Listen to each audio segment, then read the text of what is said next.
Hello, welcome back to the Connect 4 in Java tutorial series. This is the 11th video, and today I'll be giving you some examples of what was discussed in the previous video, which was input and output streams for server sockets in Java. So in the last video, I talked a bit about kind of the basic config, like how to set up an input stream, how to set up an output stream, and I gave you a quick demo of how they work together. I was gonna come up with an example on the fly, but I realised that is not my speciality. So instead today, I'm just going to show you how I'm actually using that technique in my server project. I thought that would be a good way to demonstrate the learning from the previous video. So I'm going to start off from the client, and then I'm going to go to the server, and then I'll jump back across from the server back to the client. So we're going to start off with client output. So this method here is where the output, which is going to the server, is going to be configured. You'll notice there are a couple of differences from the previous example. So in the demo that I did, you'll notice that the code's much simpler. That's because there's a few little differences that we needed to basically, it's kind of hard to explain. So the reason that the code in this class is in the main method is because it's a standalone demo, whereas this code here is within a method. It's not within the main method of the class. So the main method's all the way up here. It's got nothing to do with this down here.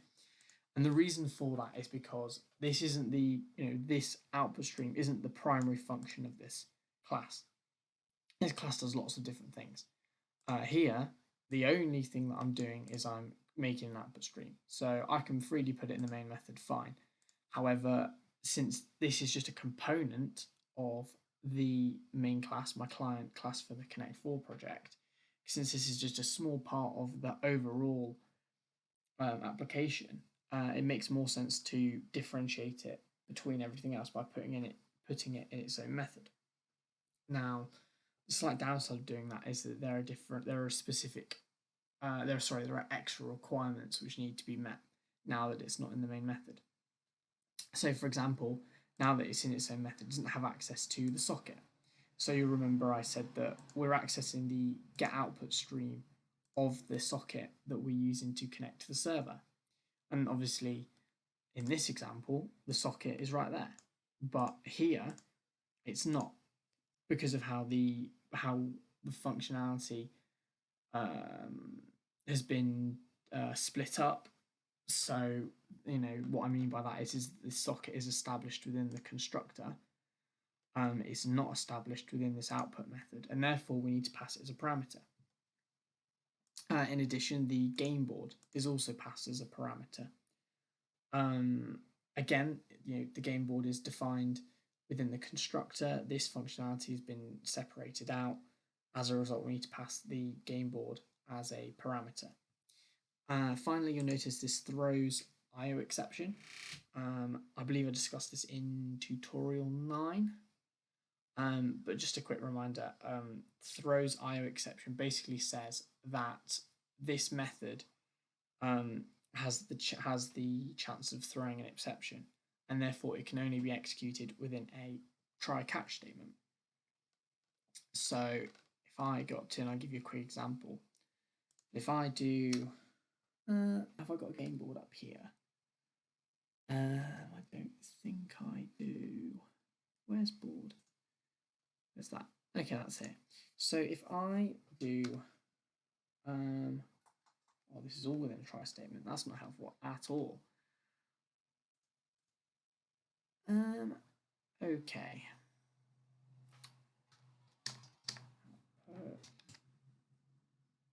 Yeah, that's not handy. Okay. Well, I can get around that, I think. No, I can't. Oh.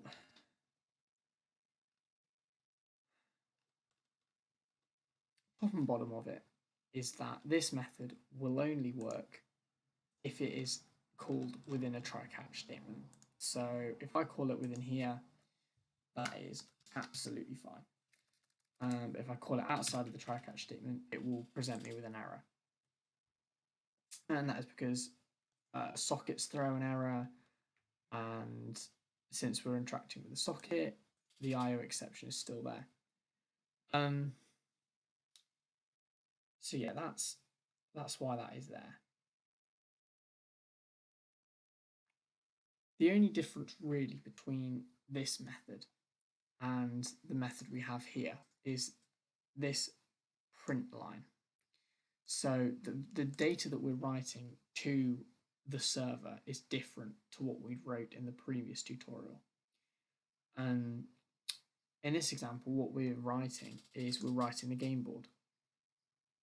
So I remember in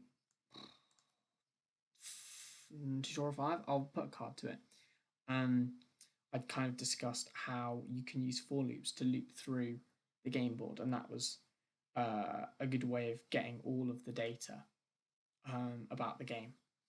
So in this example, we are going to write numbers to the server. Each number represents a slot on the game board, if you like. So say this is the first time we're running the code, and the user has placed a counter in, I don't know, we'll say 0, 0 for simplicity. So the first time this statement is executed, the value is going to be 0, 0, and as a result, the writer is going to write either the number 1 or 2, depending on who went first. It's going to write that number to the server. On the next time round, it's going to increment 0. It's going to increment x by 1, and then 2, and then 3. So it's going to be going across the board. And since only one move has been made, it's just going to be writing a bunch of zeros to the server.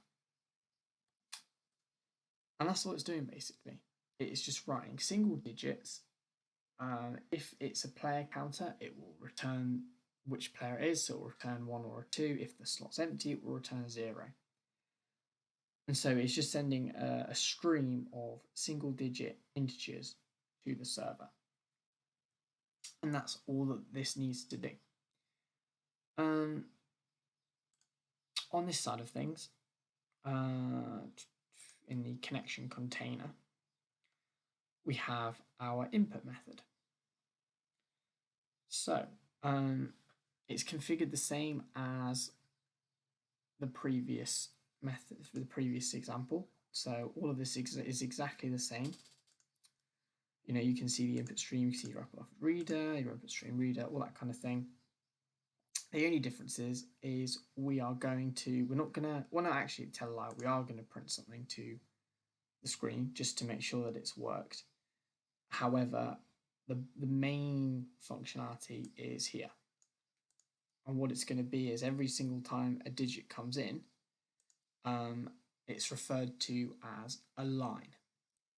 So each individual digit, you'll notice in here we have print line. So if you imagine like a vertical column of digits, so single digits. So that's how we differentiate between the different spaces on the board. So rather than having multiple digits on the same line or anything, just every single line refers to a new digit. So there's only one digit per line, if that makes sense. So we use a for loop just like we have on this side of the program. Here we have a for loop, double for loop. In our example where the user placed a counter on 0, 0, so say it's player 1, the first values entered will be 0, 0. The first line in this case in the input stream will be 1. Therefore, this value here, this element of the 2D array, will be saved to will have a 1 saved to it. And then that will continue just like last time. And like I said, no other moves have been made in this made up example I've come up with. So every single one of these will be a 0. And it will loop through all of the x's. It will then increment the y, and it will loop through the x's again. It will keep doing that until it gets to the end of the x and the end of the y, and then we'll have a full populated board with a counter in the bottom left-hand corner. And then that process will be repeated every time a move is made, and slowly we will build up a picture of we'll build up the counters in the board as moves are made. So, in the example of having two client applications, what you're going to then want to do is you're going to have your opponent you make your move. You trigger the output method. So you're writing the board to the server. The server reads that in the input method. This data, once it's been read, must then be immediately transferred to your opponent, and that will be done in the output method. So what we're going to do is we're going to create a okay, that's a bad example. Yeah. Okay, so this method, I can probably get rid of it. This was just like a proof of concept. So this method here will write an empty board. So this is, I've created a brand new board. All of the values will be 0. It's gonna loop through all of the elements in the 2D array and write them. And since they're all 0, it's just gonna write an empty board to the screen, which, proof of concept, but at the same time, it's not going to save any changes made by you on the client side. So we're going to do the same. All of the functionality is the same, except we're going to pass the board to the method. So that instead of printing an empty board, it's going to print a populated board. So what you can do up here is you can write, so you access the output method and you pass it the input method. And by doing that, it's going to do the input method first. So what it's going to do is it's going to pull the data from the output stream of the client. So it's going to take this data, pull it through to the input stream, however it does that, and it's going to read all of that data into a game board, and it's going to return that value. So this here is returning a 2D integer array. Yeah, 2D integer array. That 2D integer array is then passed to the output, and this output is then just going to return that value to the client via the output stream, exactly the same way that this works here. You'll notice that this isn't set up for 2 clients at the moment, so that I actually haven't figured out how to do. So that's the next stage of development. But for the moment, I'm able to pass the board between the server and the client, and that works quite well. So the client will make their change, it will pass it to the server will then receive that change, pass it back to the client, and it will be output on the screen. Fantastic. So I'll just quickly get rid of that red dot. I will just quickly show you that functionality now. So in the input method, it's exactly the same as the output in terms of we need to pass it a socket, and it needs to throw an IO exception.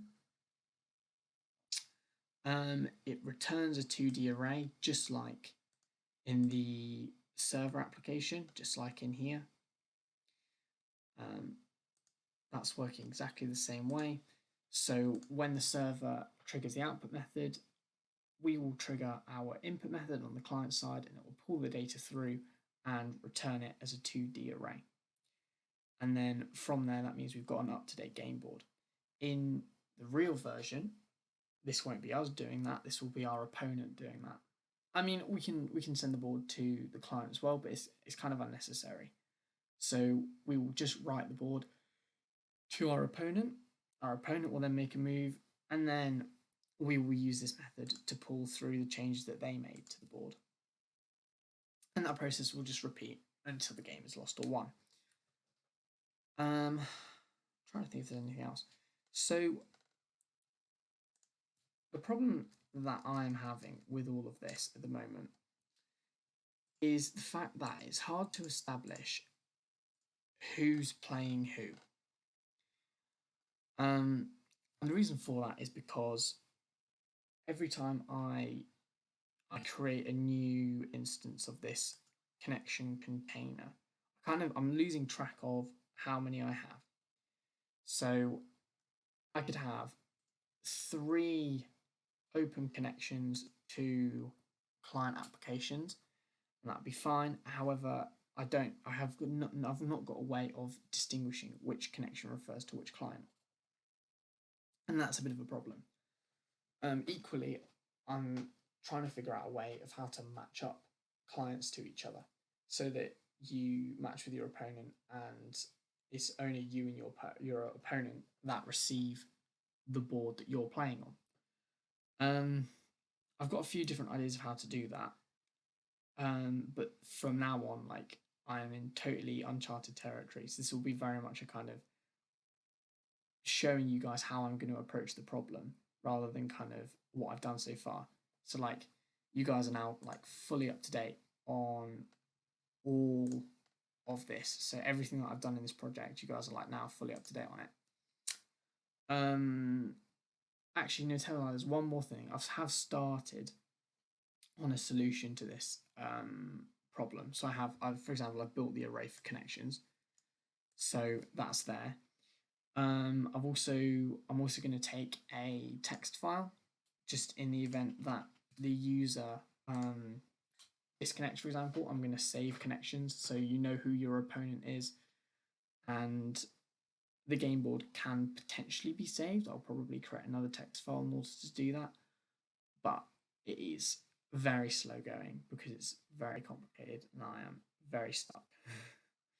So I'm going to try and document it as best I can, but from now on this is going to be more of a, I don't know how to describe it. It's no longer like, it's kind of like a tutorial series, but it's more like a development log. So sort of how I'm actually approaching the problems as opposed to here's how to do X, Y, and Z. If you like the idea of this, then please do let me know. Equally, if you want me to carry on, then I can go on ahead, find the solution, and then explain it to you once I've completed it. But I don't know what's more useful. I've always found that with these tutorial series, like, it's all well and good, like getting the knowledge, but when someone just kind of tells you how it's done, you don't really have an understanding of it. Whereas I think, well, if someone's kind of watching me kind of develop the solution as opposed to just giving the solution, that might help their understanding more. Certainly that's what I'm hoping. I don't know, you might find that it's like too complicated, or I'm just sort of sat there for ages, like not talking, just like thinking of stupid things to try. That is a possibility. So, but yeah, like, I don't know. It'll be interesting. It'll be a different style of content. It was what I wanted to do originally, because I don't like the idea of just this tutorial style. Like, loads of people have done tutorials and stuff on coding. But I'm like, well, okay, well, let's give an accurate representation of how a project's developed. You might be unfortunate and see a meltdown. That'll be very entertaining.